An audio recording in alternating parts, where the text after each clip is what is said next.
आजकल जो कथाएं भी चल रही हैं उसमें लोग कथा नहीं सुनना चाहते।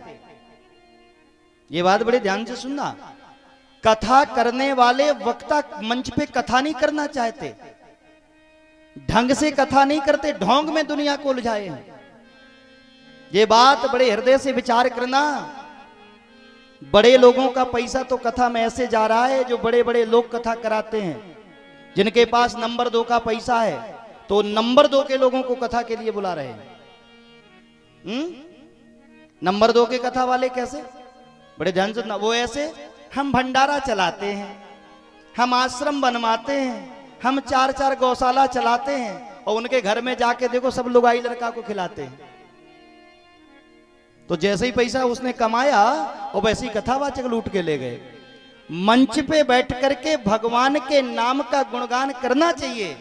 मंच पे बैठ करके दुनिया का दरबार, दुनिया का आडंबर फैलाए पड़े हैं और लोग उसी तृष्णा में लगे हुए हैं। ये केवल नास्तिकता फैलाना ही नहीं, इसे एक पाप कर्म भी कहेंगे। ये आप जितने भी श्रोता हैं, अगर ऐसा कोई वक्ता मंच से करता है तो वो केवल आपके साथ धोखा नहीं कर रहा, वो भगवान के साथ भी आंख में चौनी कर रहा है। हमें ये मंच दुनिया का आडंबर करने के लिए नहीं मिला, दुनिया का धन दौलत तुमसे दान में मांगने के लिए नहीं मिला। ये मंच हमें भगवत कृपा से भगवत गुणगान करने को मिला है। और अगर हम गुणगान करते हुए तुम्हें भी भक्त बनाएंगे तो मुक्ति मिल जाएगी, नहीं तो तुम्हें तो गड्ढा में डालेंगे, हम लोग भी चले जाएंगे। बोलो राधे। आजकल यही हो रहा है, एक ट्रेंड चला है। कोई राजनेता कथा करवाते हैं, दुनिया के नेताओं को बुलाते हैं, 6 बार माल्यार्पण बीच में होगा, हाँ? और कथावाचक यही में खुश है कि नेताओं के साथ हमारी सेल्फी हुई जा रही है, इतनी बहुत। जरा विचार करिए, अगर कभी कथा सुनने का मौका मिले, ऐसा नहीं है बड़े वाचक नहीं कहे जाते, बड़े कथावाचक कोई नहीं होते, श्रेष्ठ और सिद्ध कथावाचक बुलाना है। पूज्य गुरुदेव पराशर जी महाराज को बुला लीजिए, पुंडरीक गोस्वामी जी महाराज को बुला लीजिए, कितने बड़े बड़े संत हमारे वृंदावन में।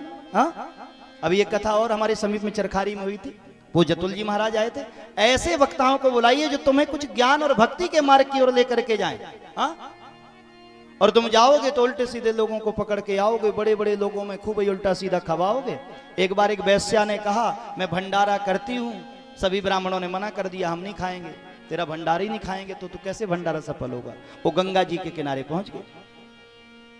वहां उसने जाकर के कहा, काहे भैया ये सब चंदन लगाए बैठे हो, हमारा भंडारा खाओगे? वो सबरे चंदन वाले बोले, बिल्कुल खाएंगे। तो वैश्या ने कहा, वाह, गांव के पंडितों को कितना घमंड था, मेरा भंडारा नहीं खाया, और ये गंगा जी में बैठे सभी खा के मुझे मुक्ति करा देंगे।